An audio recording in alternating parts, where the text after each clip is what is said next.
I have the pleasure of introducing a member of the faculty here at Stanford and local celebrity of Arabology, Ustad Ramzi Salti, otherwise known as Ammu. Ammu Ramzi.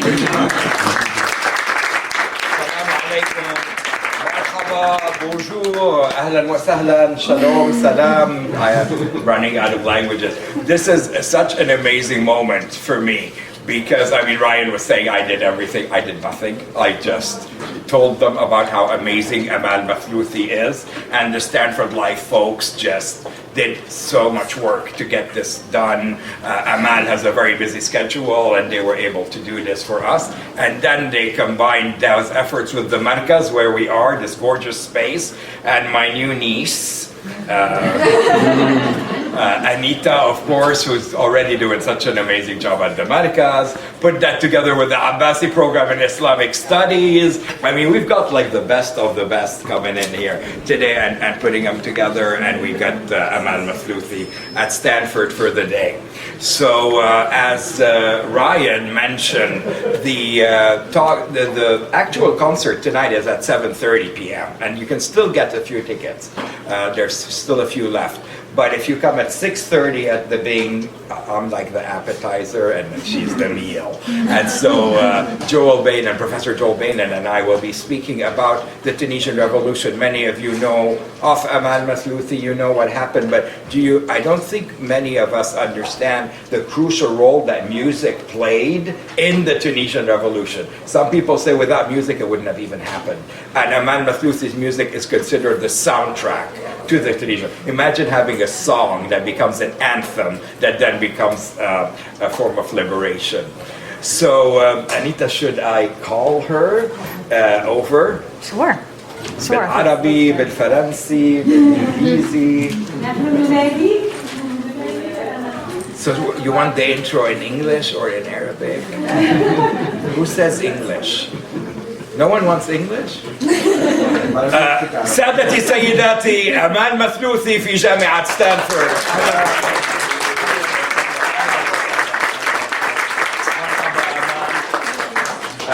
بالفرنسي bonjour et bienvenue à Stanford.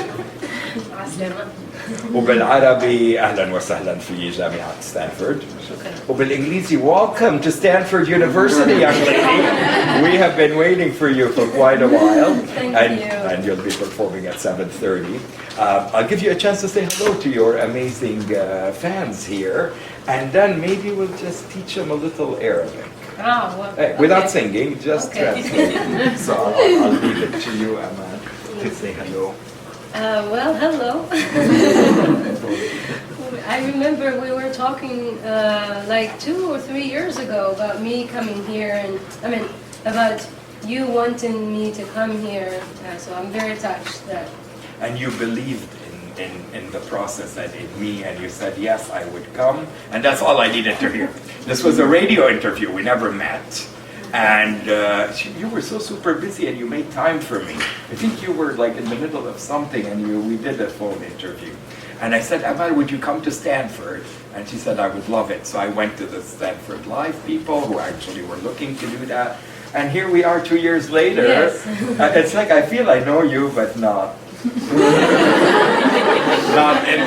I know we're in virtual reality. So ahlan wa sahlan bikum. Emel, did you want to say anything about tonight's concert? What are people going to be treated to?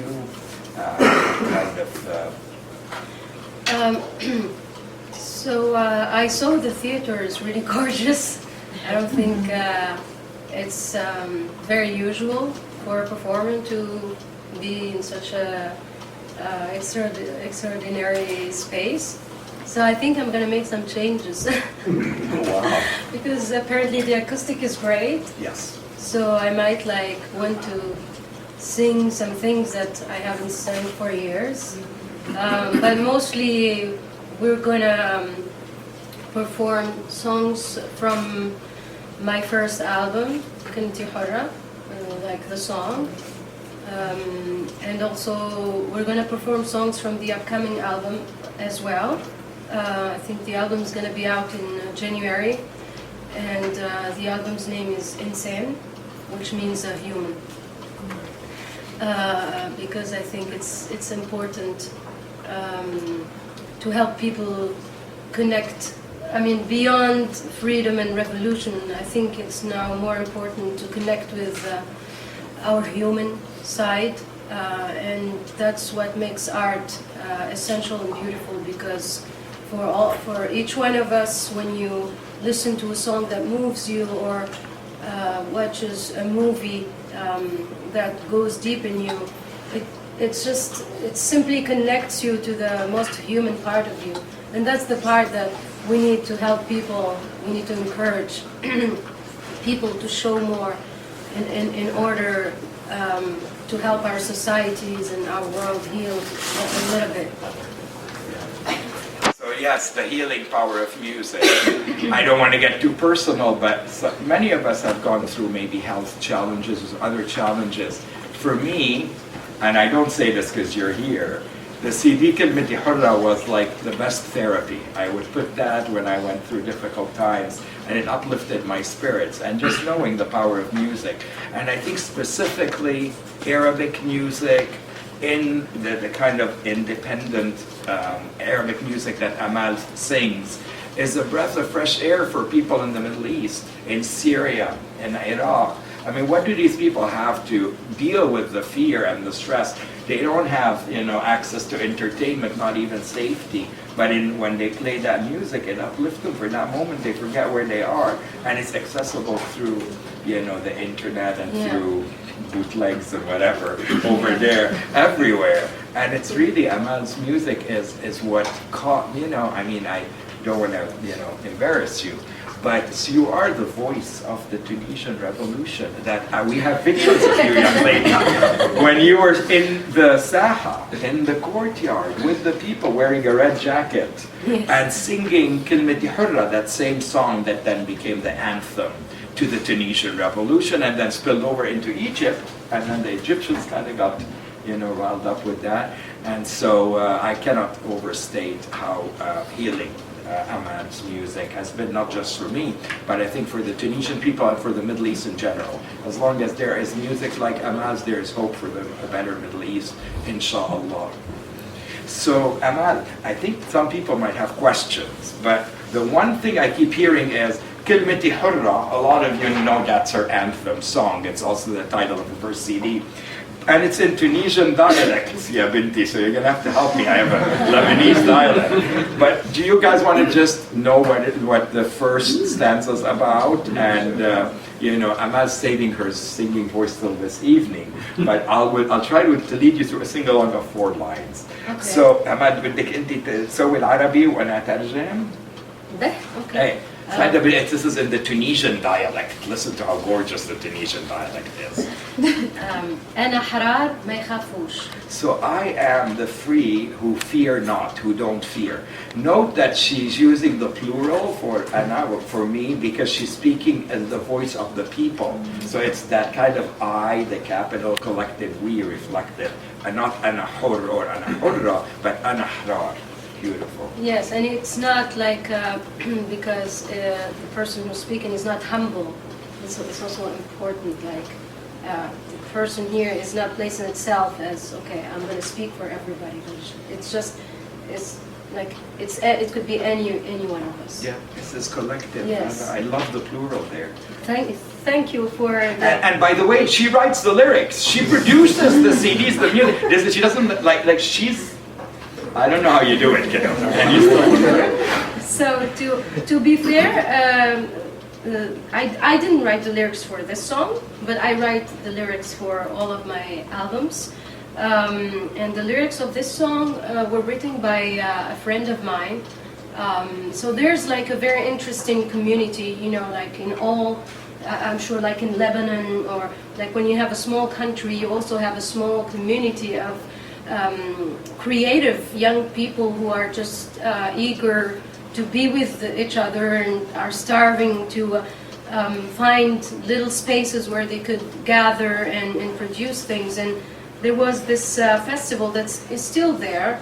It's a festival that almost has no money, unfortunately, but it's a film festival for amateur directors. And every 2 years, it happens every year. Every 2 years, it's international. So we used to have the opportunity to see what the other Arab countries are producing. From Palestine, that's where my first experiences with activism, but like in another, like not only in music.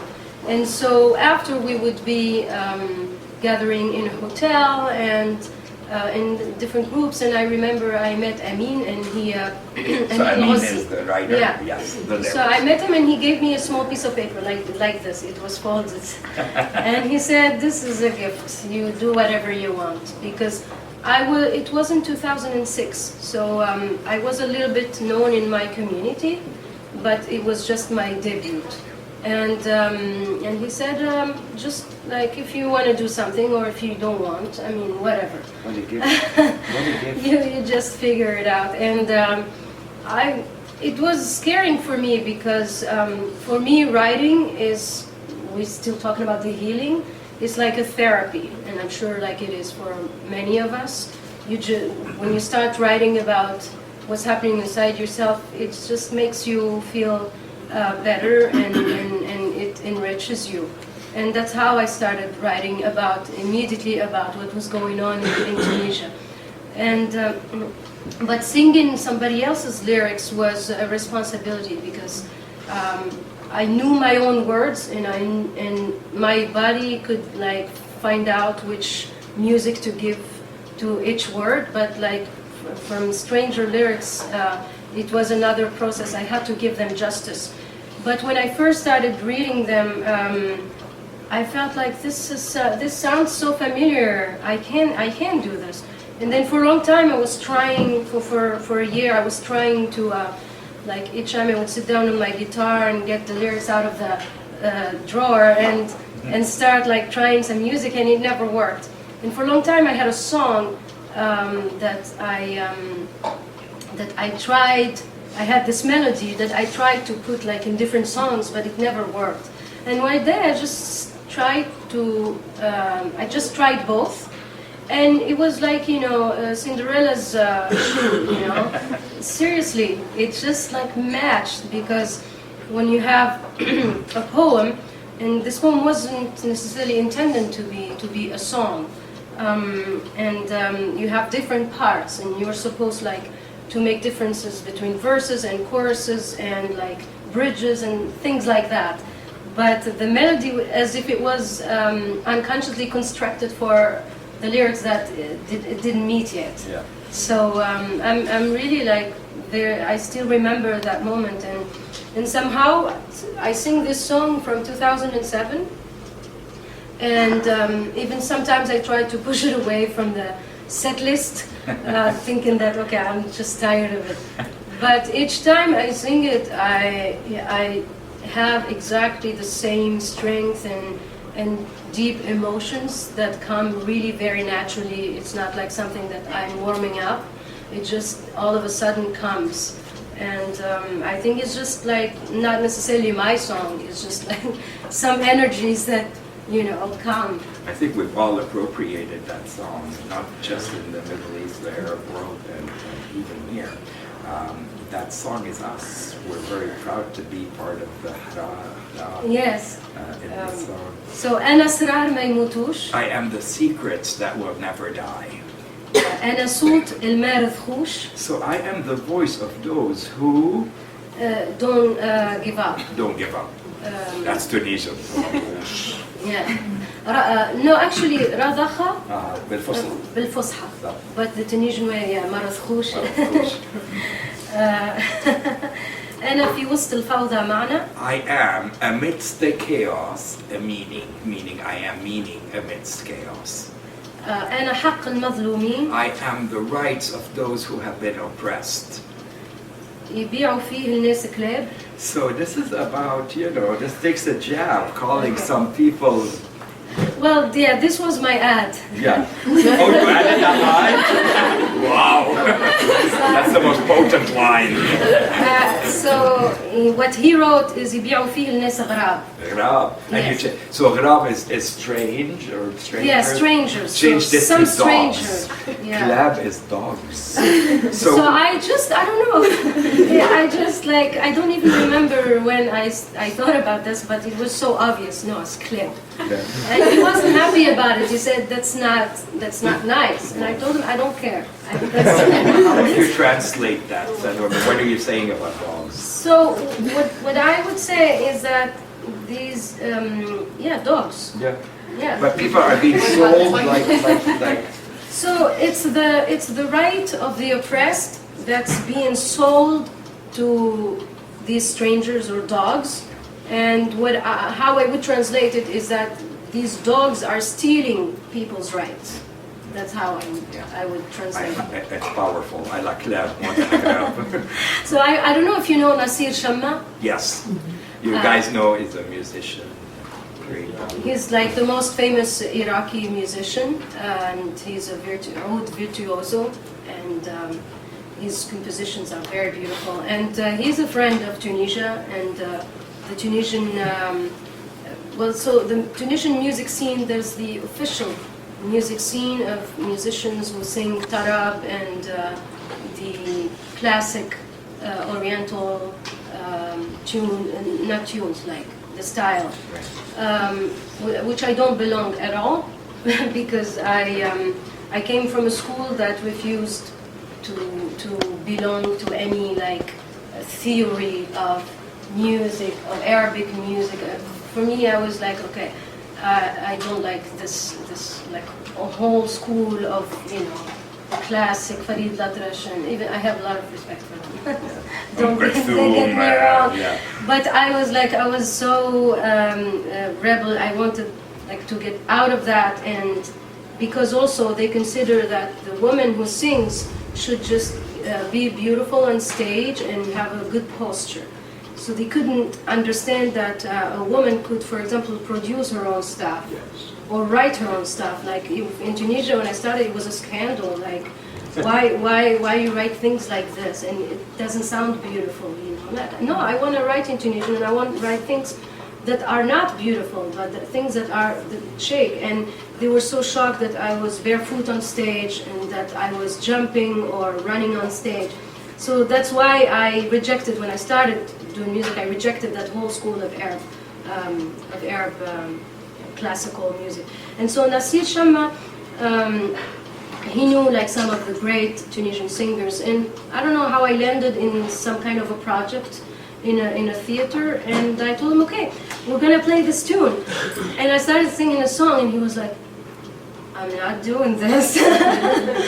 That was like 4 years before the revolution, and he was like so shocked. He said, no. And he was afraid to Yes, put he that said, out there. "Clip? Yeah. Do you really think this? I can't do it." And I remember it was funny. I mean, it's not that he wasn't courageous, but like he was so shaken. Like, wow, what is happening here? And so we'll finish the couple of lyrics. يبيعوا فيه الناس كلاب اللي تنهب في قمح الدار. So who steal the very wheat, the very bread from the homes, وتسكر في البيبان. and shuts the doors in the faces of these people. قدام وهج الأفكار. In front of the flame of thought and ideas. Yes. Because ideas and thoughts are how we begin revolutions. Yes. And they are like a flame, and you have to stand up to that flame and make it shine.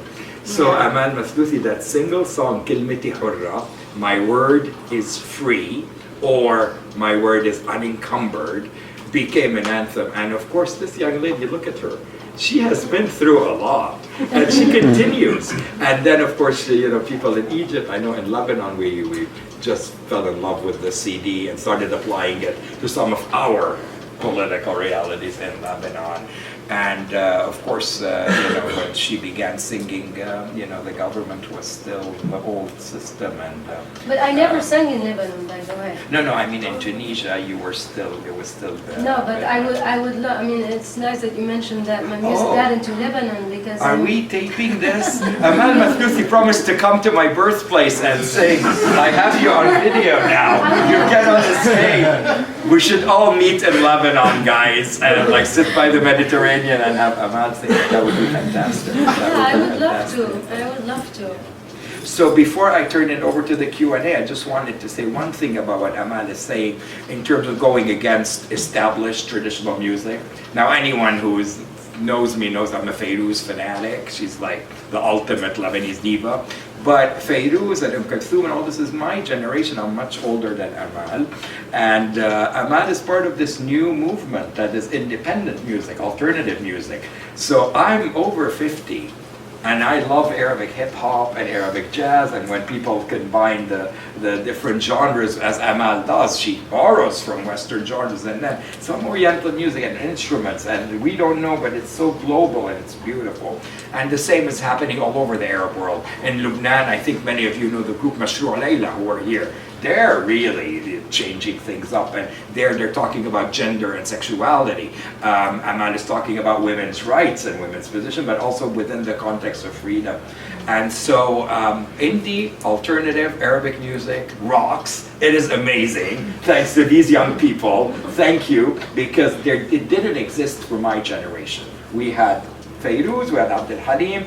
It was beautiful, we enjoyed it, but we didn't feel that we needed to go down and fight for anything after that. We were in Nashwa, but we didn't move much. So Emel is the voice of a new generation. And you can ask her in Arabic, in French, in English. You even speak Spanish, right? Yeah, or Spanish I can't translate, but I will. If you ask in Arabic, I can translate, or French or English. So who would like to ask Emel a question? En français, en arabe ou en anglais?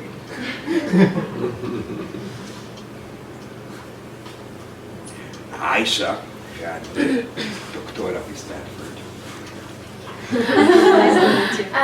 So thank you so much for being with us. And my question is actually about when music became a part of your life, if you don't mind telling us. I haven't really thought about singing until I was 10 years old. I mean, I started singing like kids' songs, but I used to like sing them very well and learn all of them, all the long versions, like longer than what we learn at school. And the teachers used to call me so I could help them teach the other kids. And I wanted to act. I wanted to be an actress. But when I was 10 years old, I thought that maybe it would be complicated in my country. So I thought that maybe I could like turn into singing. But when I was 15, I fell in love with Céline Dion's album Pour que tu m'aimes encore. You know, that whole album, which I still really, really love. And I remember it was the summer I was 15, I used to wash dishes and like put the tape over. I was to spend 3 hours washing dishes and put the tape over and over again. Like face A and face B. Yeah, the cassette tapes. So I listened to the whole thing and I put it again and put it again. And that's how I learned that I actually loved singing. Like it was something that when like all of a sudden I wasn't that washing dishes anymore, I was like in the sky flying. And I started singing for some of my friends. And my friends used to start calling their friends, and it would be like a small group like this, and I would be really shy. But somehow I liked having a small audience. And then I think what really, really interested me is rock music. And pop rock from the 90s, but also the metal music, heavy metal music, also rock music from the 60s and the 70s, And so when I went to university, I created my own band, and it was a metal band. And I was like the nice feminine voice, because there were only male musicians in the metal scene in Tunisia. So we had like the metal scene, the reggae scene, and the hip hop scene. And in all of these, there were like almost no girls. And also in the metal scene, nobody was supposed to have a nice voice. So it was like kind of something new. And that's how we started like our first concerts in Tunisia. And I was like, okay, this is great. I gotta keep on doing this. But when I discovered John Baez and Bob Dylan, and especially Sheikh Imam in Egypt, and Marcel Khalifa in Lebanon, that's where I realized that music could have a purpose.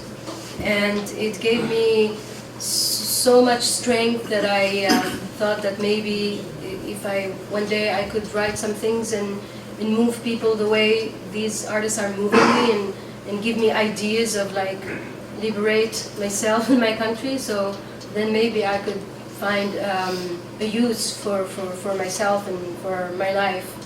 And that's when I decided to start learning guitar, so I could be 100% independent.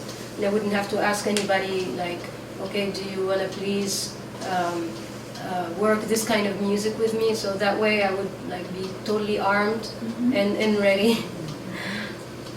Yeah, I mean, can I say you're a perfectionist, or is that? I mean, she produces her own. If you write her, like, when do you sleep? You know, and I think the result speaks for itself, and it's so pleasant and accessible. But it has taken such a journey for you to get to release it. The second CD, which we are promised a January 2017 release, no one's heard it. She will be singing parts of that in tonight's performance at the Big. This is a big honor because they're not released yet, and you're actually going to treat us to a couple of tracks. Yeah, with pleasure. I think it's important. I mean, the thing is that in music, you don't actually start touring with an album until like, for me, the album is old now because I produced it. I started working on it like 3 years ago, and it's been ready for like a year, and I already started writing my next album. So there will be also some things that are not recorded at all. Also. So I'll be the first clicking download on iTunes January. We need to hear Insan, the new CD. Anybody? Yes, I think we have a fellow Tunisian over here. This young man, Khalid. Khalid, تفضل يعيشك. My question is, how do you feel about the future of Tunisia, and do you think that you have accomplished your mission as an artist, or is it like a program? Okay, so I don't think now anybody can be happy about any parts of the world future, honestly. I mean, not to be negative, but there's just so many things going wrong everywhere, politically, and in the luckiest countries, like the politics are just, they're not representative of any thing that's really happening inside the country. And for Tunisia, I'm actually sad because now I realize that we're really far from what we were supposed to accomplish. I mean, it can't be accomplished in a few years. Also, we have ecological problem, like a lot of plastic is everywhere you go now, almost. I mean, the country is still very beautiful, but now you have like a lot of plastic even in the water, in the sea. And for me, it's like so sad because it's one of the most beautiful seas in the whole world. So all these things that I see a little glimpse of, I feel that there's nobody now that is strong enough to abolish corruption, because that's the cancer. Corruption is so strong that like people who are supposed to pay taxes, they're not like paying taxes for so many years, and nobody's going after them. Because if they just like put that money back in the country's pocket, we could accomplish so many things. So, but we're so far beyond that, unfortunately. It's going to take a while. A lot of people say, you know, the Arab Spring, you guys were so euphoric and optimistic in the beginning, and now it's turned into an Arab winter. Perhaps. But I don't think, and Emel just mentioned that, it is not the end of the revolution. No revolution happens in a few years. We may be in a winter, but it's still part of an ever-changing and hopefully. Yeah, because a lot of to be very honest, I mean, a lot of the Arab populations, they were just comfortable and just like, you know, they weren't asked to do anything, and a lot of people like got used to just, you know, that kind of false comfort. But it was gonna blow anyway. You can't just like, it's like the cocotte, you know, they say cocotte. Pressure cooker or something. Yes, Yeah. yes. So that's even like a topic that shouldn't even exist. Like, it should exist now. What should we do now? I mean, for Syria, I wouldn't speak because it's true. I mean, the contrast that how the country was before and how the country is now is so painful and it's a tragedy. So I understand if some people like say, okay, we were much better before. But hopefully we can somehow like really... Maybe we have to go through these horrible times to truly want, as Arabs all over, to truly want our independence. I think a lot of people got too comfortable with the status quo. Yeah. They're just pessimistic. That's how it's always going to be. That's why when it started in Tunisia, and we were like, what? People are in the streets, they're daring to rise up. I mean, everybody thought it was going to be quenched, you know, like it's going to be squashed within a day or two, and then it infected in a good way, Tunisia and Egypt, and then of course Lebanon jumped on board, and Libya and this and that. Of course, then, you know, the Arab Spring was hijacked too by other forces that came into play. Unfortunately, I think Emel would be the first to say that you're not in Tunisia where you hoped you would be after the Jasmine Revolution, that there's much work to be done. But that it was a first stage of revolting. It was a revolutionary moment you were part of. Yeah. So he said if my mission was accomplished. Well, there's two things. I don't necessarily consider that as an artist I have to have a mission. I think as an artist to just speak out and work hard on presenting a certain image that, for example, the Western countries are not used to, or like present a kind of art that could be interesting. For me, that's a mission in itself. But I'm not finished in the sense like I don't consider any artist's mission should be tied to one moment of history, or should be tied to one moment of what's happening. I'm really eager actually to work on childhood. I have a daughter that's 2 years old now, and I'm even more touched because in our countries also, even it's controversy because children are very important, but in the same time a lot of children are mistreated. And I don't wanna only bring like hope to the children, but I wanna work on the depth of it. I wanna work on orphans,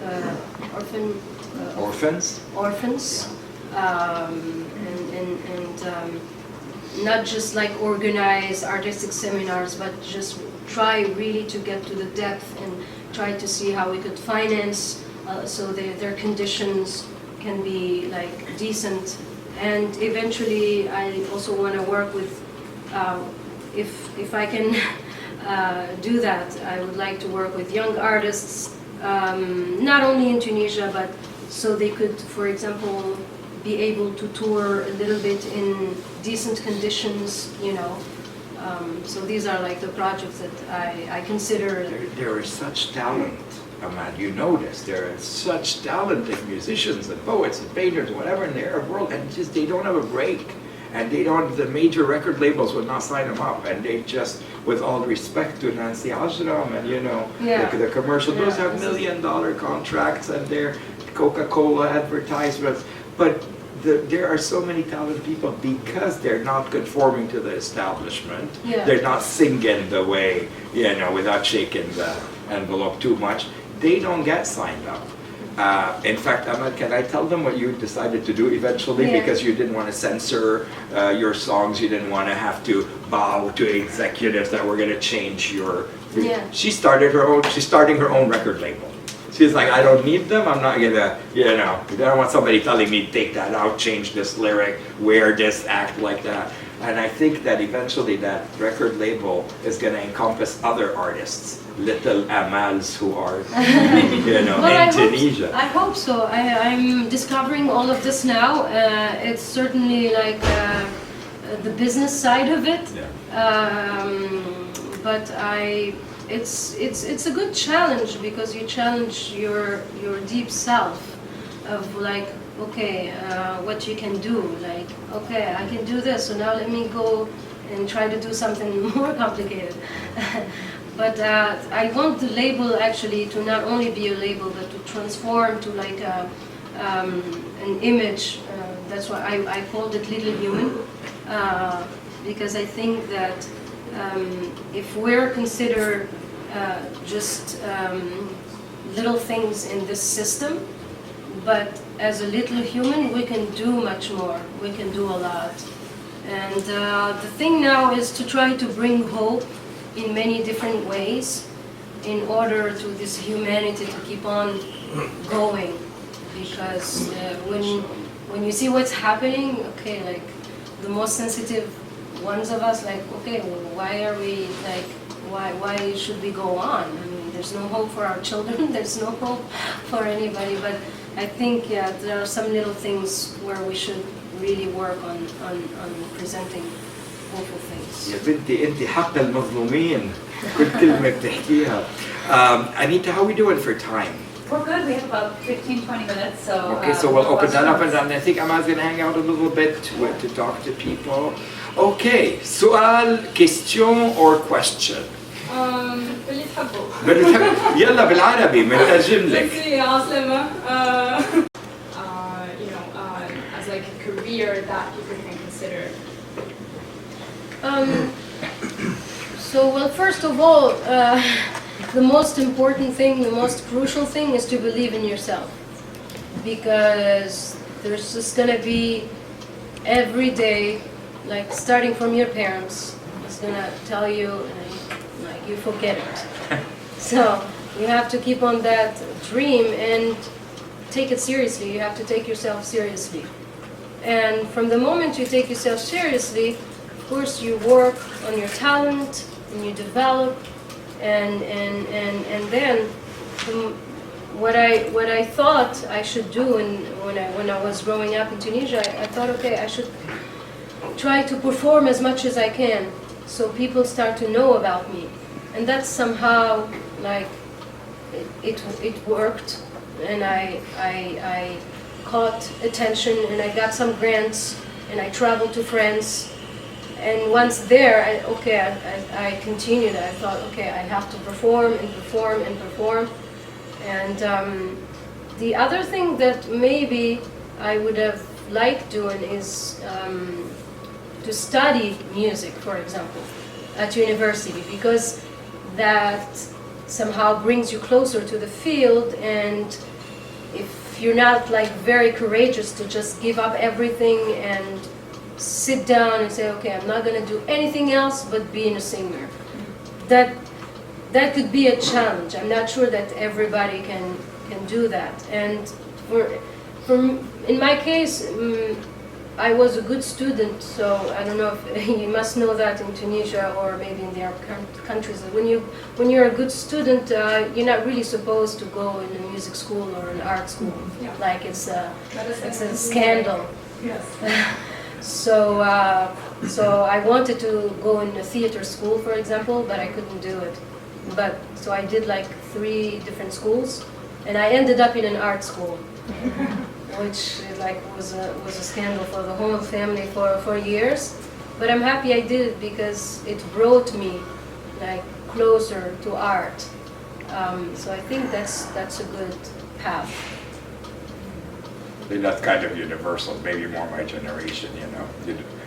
You're going to have a PhD in literature, what are you going to do with that, you know? But then these are the same people who complain that we don't have writers and we don't have singers. Well, that's because our generation is being guided into engineering, medicine.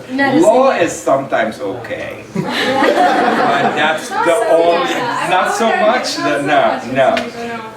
but not music or literature. Okay. It's okay, but like... I saw a question. تفضل. أهلا وسهلا. You just said that you're not very, very hopeful about the future of Tunisia. But Tunisia is still doing relatively much better than the rest of the Arab world after spring. At least people who are out of Tunisia, they would like to believe that the future is more promising. So what was happening differently before the revolution in Tunisia than the rest of the Arab countries like Egypt? That made it possible for Tunisians to have a better future than the rest of the countries, and how much works like yours helped in that promising future?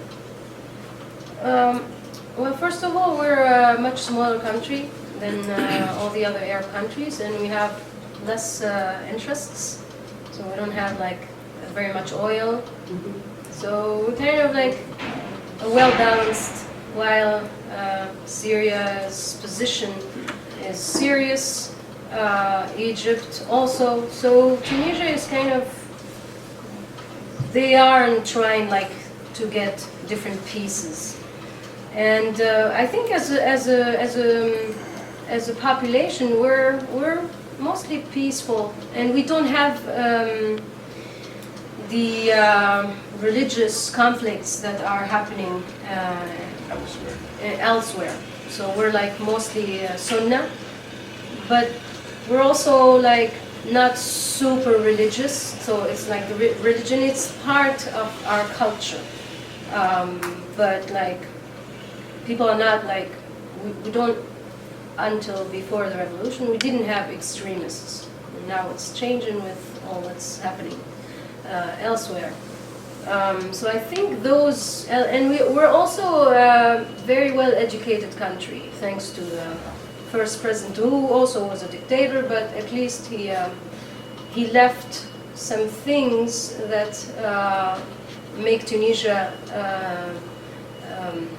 different from the other Arab countries. The women's position in the society and the education. Now it's a little bit falling apart, but the education is a very, very good weapon in Tunisia. And I think, yeah, there were a few artistic movements that I'm sure they helped the youth, because the revolution came mostly from youth, from young people, and with the help of social medias, because all of a sudden all the informations that were hidden, all of a sudden there was Facebook, and people could like exchange kind of freely about different topics, and I think that's what like broke something in the ice. And musically speaking, there weren't like many musicians doing activism, but the few, I think it like presented a new window and a big hope for, and young people started like, okay, so there's another alternative, like we could be something else. I hear that too, you know, that out of all the countries, the revolution was most successful in Tunisia. They ended up rewriting the constitution, etc. But I think what Emel is saying is that there's still so much work to be done. It's not like this revolution happened and now everything is perfect. It actually also ended up bringing in extremists and reactions that weren't there historically. I keep saying, Emel, we're not done. This is a necessary, difficult step. But I keep looking further ahead, and I think we will see some light. Yeah, I'm not pessimistic. I'm not like super negative, but I have so much hope because the country has so much potential that I like when I'm here in the States, like I see like good roads and clean places and green spaces and libraries and concert halls and music instruments in schools. I'm like, why these things are not in Tunisia? I mean, they should. They should, and they could be. Yeah. Yeah. To follow up with your like talk about the president of all government. So I'm Tunisian also, and I know that how hard it is to express yourself at that time. So how was your experience with like the songs, new songs that you were singing like before at that time with the previous government? I think it was much more exciting than today because I think a lot. Yes, a lot of us miss because there were concerts happening. So I started playing and performing in Tunisia before traveling to France. It was like very underground, but in the same time there was such an intensity in the audience that everything was possible. And that, I'm sure that intensity led people to eventually be on the streets later. But like I remember in 2006, and 2008, 2009, a few concerts that I used to have in Tunisia. It's just like it's so. It was so strong. It's hard to describe those feelings, that intensity, and I felt that my songs will never be as strong as those concerts. Like it was crazy. I didn't expect people to be. I didn't expect people to like get into that much, and like we could do anything. Every time I felt like a revolution is gonna start from here, and I think I just didn't care about what could happen. I just felt so strong with the music that's why I was so filled with Marcel Khalifa and Sheikh Imam, that I was like, okay, this is exactly what I have to do, and music just protected me. Like I didn't want to think about anything else. She's too modest to say it, but it took so much courage to stand up to the government at the time. And in every concert, every appearance, it could be a crackdown. You could be, and Emel has had her share. It becomes your daily reality. When it goes away, you miss that intense feeling. You were singing for your life. You were singing literally in front of dictators, and you didn't care because you were fed up. You were so fed up. You're like, I'm gonna sing, and I'm not gonna be afraid. And it worked. It's working. Inshallah. Inshallah. So Hala has the last question. Assalamu alaikum ya Hala. أنا حلا بالأردن. I have a question. I'm going to ask you in English now. So how do you make sure they're always attached to Tunisia, or like when you're away? Because I feel people from the Arab world come out from the Arab world at certain stages where they just keep that image they left the Arab world with, in their mind and maybe create unconsciously like their own ivory tower, which you should not maybe create as an artist because you sound like you have a mission, even though you say you claim you don't have a mission, but you do, to like speak for the people. So how do you make sure that you still speak for the people when you're away from those people and like away from like living with those people? Oh, well, that's what I was saying. I never like put myself a mission. I just always did things that I felt strongly in my heart, and I think it's wrong to say, okay, what I'm gonna speak about today. I think everything has to come naturally, and if some people find themselves and believe, and if I can give some hope or whatever, like strong feelings through what I'm doing, through what I'm writing, I'm very proud and happy about it. But I don't put pressure on myself to represent any kind of movement or to represent people. I don't think I should put that pressure, or I don't think I should pretend that I can do that. I think the most helpful that I can do is to be 100% true to myself, and to try to keep on my curiosity and my sensitivity. I don't want to ever be insensitive towards something that should touch my heart, because that's how I could help people eventually.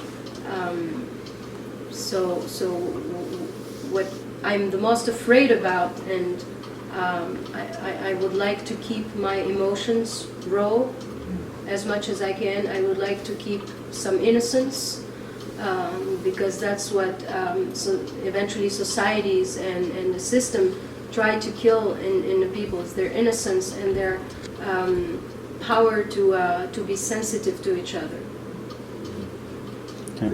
Great question, Hala. So we're going to wrap it up, Sahid, but you're going to talk to Amal, right? Informally now. So save your question, kiddo. You'll be able to ask it. So Anita is telling me time passes very quickly with Emel Mathlouthi. Shukran to each and everyone who came here. You guys are contributing through being here, through wanting to learn through Amal's experiences and music about how to build a better tomorrow. So Yaishik, Emel Mathlouthi, merci bien. Vous êtes magnifique. Shukran.